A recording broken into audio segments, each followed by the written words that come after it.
bufetedeCostaRica.com, la firma legal de prestigio.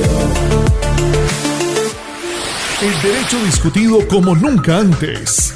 Bufete de Costa Rica, el podcast. El tema de hoy es Derecho a la autonomía de la voluntad en Costa Rica. Comenzamos con un nuevo podcast. Al Chile que estamos emocionados de comenzar otro episodio de Bufete de Costa Rica, el podcast.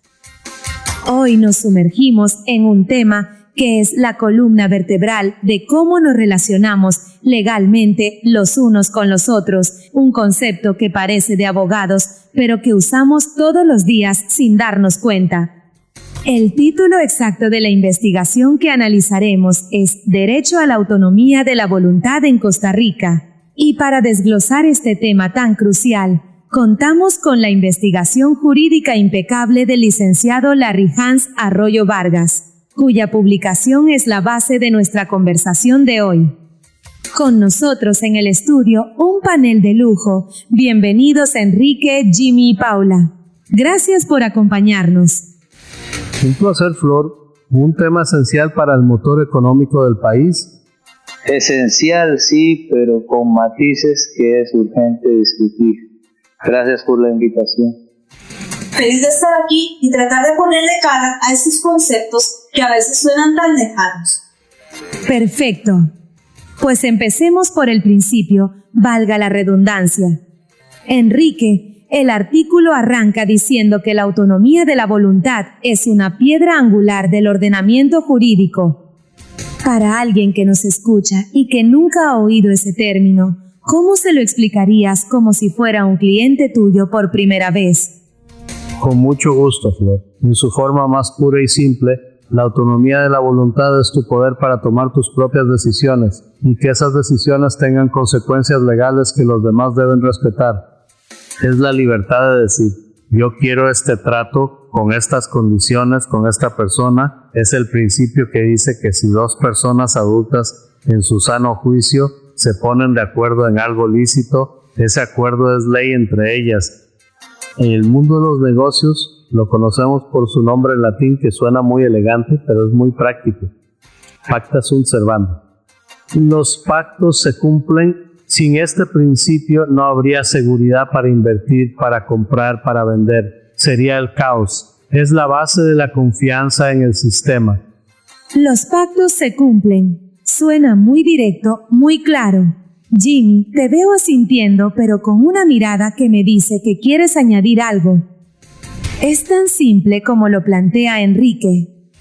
Es la base sin duda y Enrique lo explica muy bien desde la perspectiva de la eficiencia y la seguridad jurídica, que es vital, pero la genialidad y la complejidad del sistema costarricense, como lo detalla el artículo, es que no se queda ahí. La autonomía de la voluntad no es solo una regla para los negocios, es un derecho fundamental. El artículo 28 de nuestra Constitución nos da una libertad general. Las acciones privadas que no dañen la moral o el orden públicos o que no perjudiquen a terceros, están fuera de la acción de la ley. De ahí nuestra Sala Constitucional ha dicho que nace este derecho y eso lo cambia todo. No es solo una herramienta para hacer negocios, es una expresión de nuestra dignidad y libertad como personas. Me parece fascinante esa dualidad que mencionas, Jimmy. Por un lado, una regla de contratos, por otro, un derecho fundamental. Paula, desde tu perspectiva, ¿cómo se siente esa diferencia en la vida real? ¿Has notado esa distinción? Absolutamente. La explicación de Enrique me suena cuando compré mi primer carro. Firmamos un contrato, todo muy claro, precios, plazos. Los pactos se cumplen, perfecto. Pero lo que dice Jimmy me resuena con una experiencia más personal y delicada. Hace un par de años, mi padre tuvo que someterse a una cirugía complicada. Antes del procedimiento, el médico se sentó con toda la familia. No nos dio un contrato para firmar y ya. Nos explicó los riesgos, los beneficios, qué otras opciones había, qué pasaría si no hacíamos nada. Nos dio folletos, respondió cada una de nuestras preguntas hasta que no quedó ninguna duda. Mi papá, al final, fue quien tomó la decisión. Eso no se sintió como un negocio. Se sintió como el respeto a su derecho a decidir sobre su propio cuerpo, sobre su propia vida. Esa es la autonomía de la voluntad de la que habla Jimmy, la que se siente en el alma. ¡Qué ejemplo tan poderoso, Paula! Gracias por compartirlo. Nos lleva directamente a otro punto crucial del artículo, la forma en que nuestros tribunales interpretan este derecho. Se habla de un doble control, con la Sala Primera y la Sala Constitucional. Enrique, el artículo dice que la Sala Primera es una defensora inquebrantable del Pacta Sunt Servanda. ¿Qué significa eso en la práctica? Significa que la Sala Primera es la guardiana de la seguridad jurídica en las relaciones privadas. Su enfoque es claro. Si usted firmó un contrato, si su voluntad fue expresada libremente y sin vicios como el error o el engaño, y el contrato es sobre algo legal, usted está obligado a cumplirlo. Punto. El artículo menciona un caso paradigmático, la resolución 788-F-2005, donde la sala rechaza la teoría de la frustración del contrato. Esa teoría, muy del derecho anglosajón, permitiría a alguien salirse de un contrato si las circunstancias cambian drásticamente. Nuestra Sala Primera dijo, no señor, aquí lo que se pactó se respeta. Para el mundo empresarial, esa predictibilidad es oro.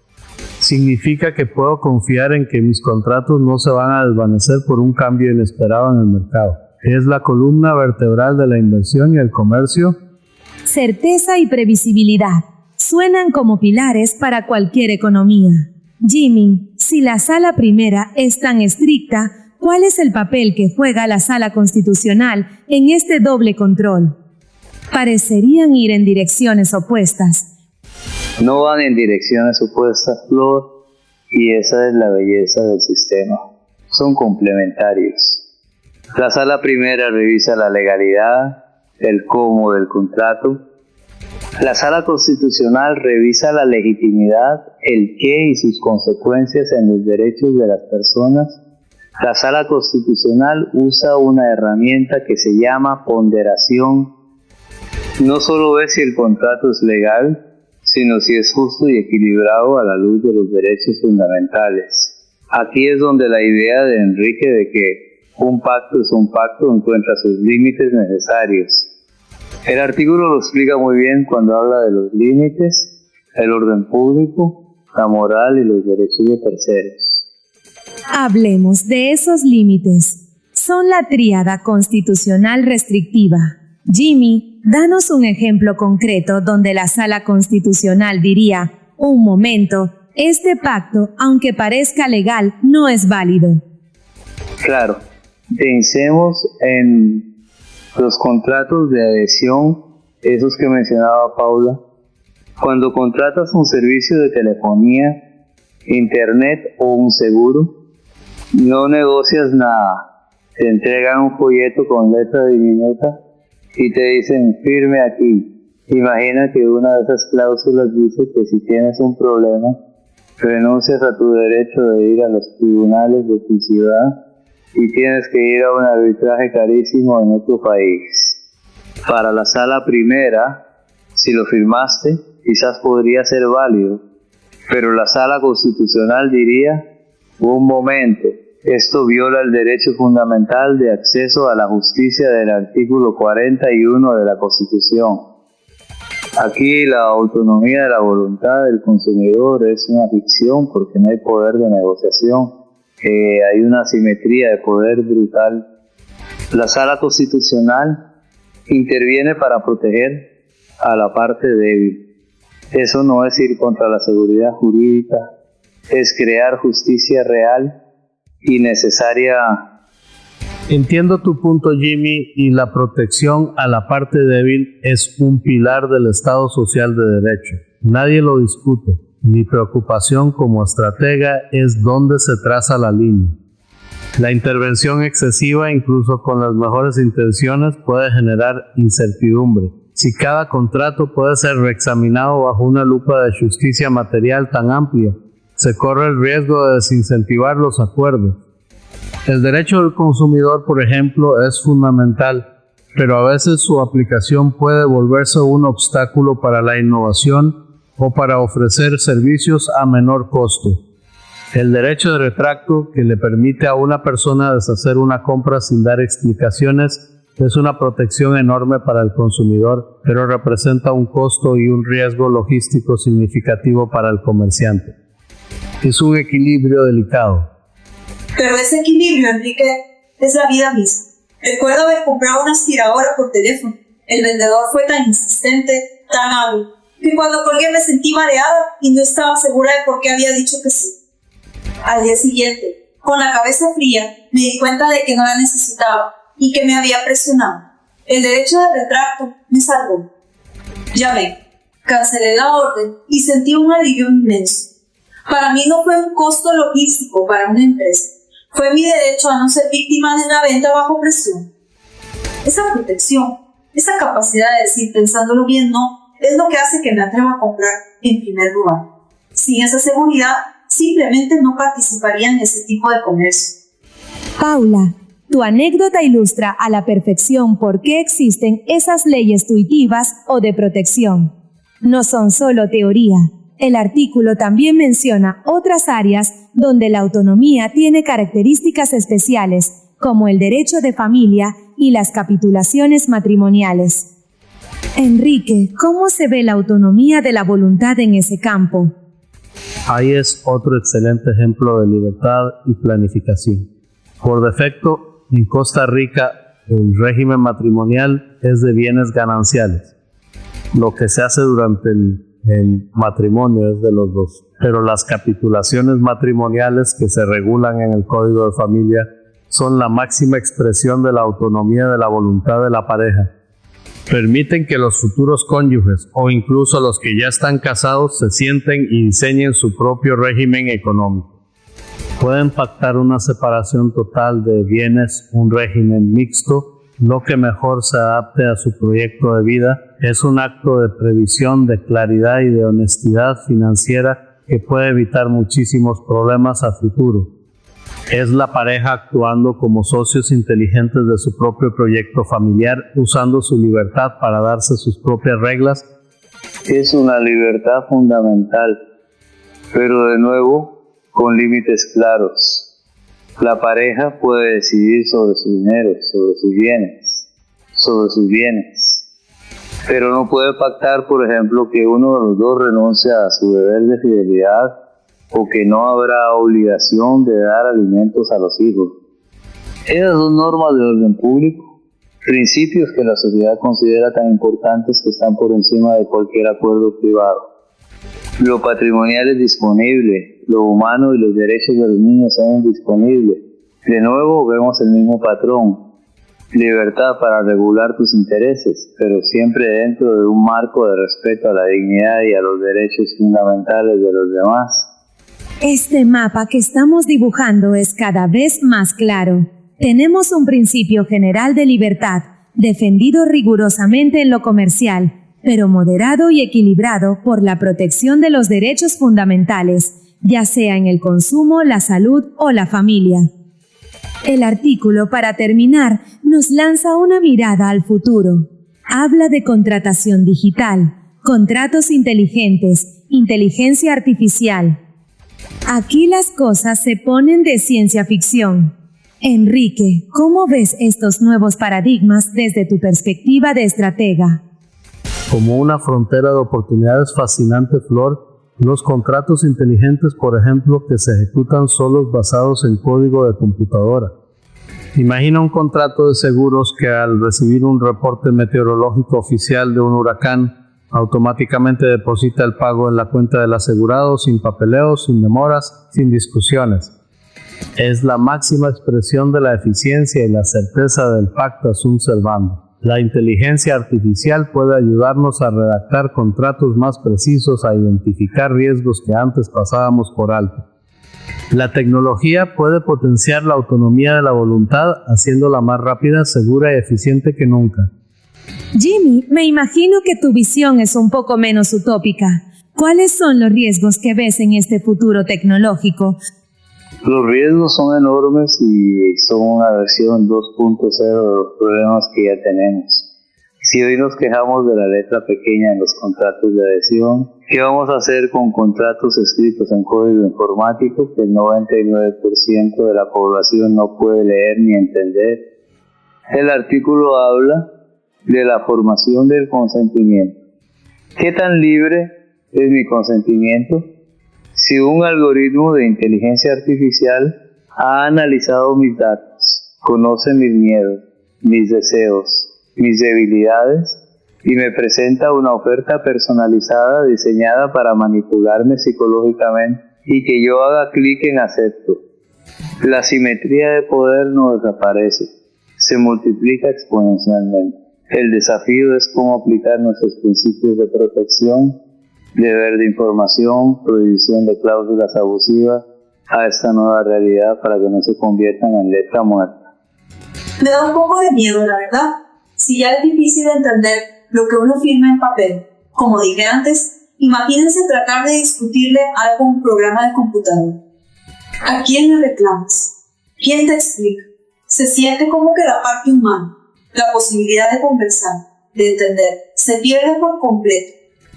La tecnología es maravillosa, yo la uso todos los días, pero me preocupa que en esa búsqueda de eficiencia que dice Enrique, nos olvidemos de que detrás de cada contrato hay personas, con dudas, con necesidades y con derechos. Y esa, Paula, es quizás la conclusión más importante que nos deja el análisis del licenciado Arroyo. La autonomía de la voluntad en Costa Rica no es un derecho frío y abstracto. Es un equilibrio dinámico y profundamente humano.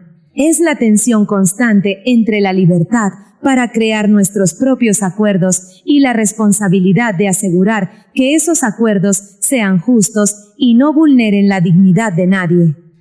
Desde la defensa de la Sala Primera a la seguridad de los negocios, hasta la protección de la Sala Constitucional a nuestros derechos más básicos, pasando por las experiencias reales que nos ha contado Paula.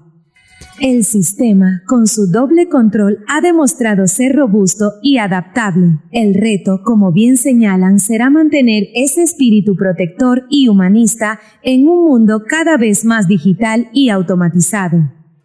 Hemos recorrido un camino largo, desde Kant hasta los contratos inteligentes. Ha sido una conversación increíblemente rica. Gracias Enrique, Jimmy y Paula por traer sus perspectivas tan claras y necesarias a la mesa. Hemos visto que la autonomía de la voluntad es mucho más que una frase legal. Es el tejido con el que construimos nuestras relaciones personales, comerciales y sociales. Es un derecho vivo que evoluciona y nos desafía. Y para nuestros oyentes, esta fascinante discusión es solo el comienzo. Hemos analizado el texto, pero ahora es momento de escuchar directamente a la fuente intelectual de este episodio. No se vayan porque justo ahora escucharemos la opinión en vivo del licenciado Arroyo. Y con ustedes, la opinión del licenciado Arroyo. Se nos enseña en las aulas de derecho a venerar el principio de autonomía de la voluntad como si fuese un dogma sagrado, la máxima expresión de la libertad individual en el ámbito contractual, y en su concepción pura, lo es. Es el pilar sobre el cual se edificó gran parte de nuestro ordenamiento jurídico privado. Sin embargo, debemos tener la valentía de cuestionar su vigencia y aplicación en el torbellino tecnológico del presente. ¿De qué autonomía de la voluntad hablamos cuando aceptamos términos y condiciones kilométricos con un solo clic? ¿Dónde reside la voluntad libre e informada frente a contratos de adhesión presentados por corporaciones gigantescas? Aferrarse a una interpretación decimonónica de este principio es, en el mejor de los casos, una ingenuidad. En el peor, una forma de legitimar desequilibrios inaceptables. La voluntad hoy no solo se plasma en papel y firma, se manifiesta a través de algoritmos, en transacciones de blockchain y en consentimientos digitales efímeros.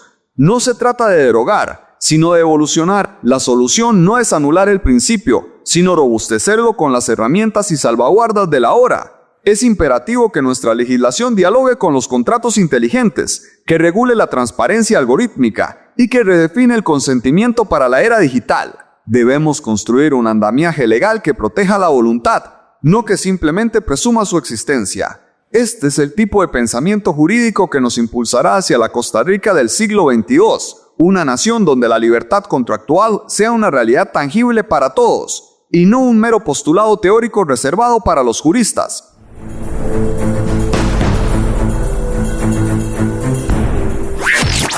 Esto ha sido todo por hoy. Hasta la próxima emisión de Bufete de Costa Rica. Bufete de Costa Rica, el podcast. Visítenos en www.bufetedecostarrica.com.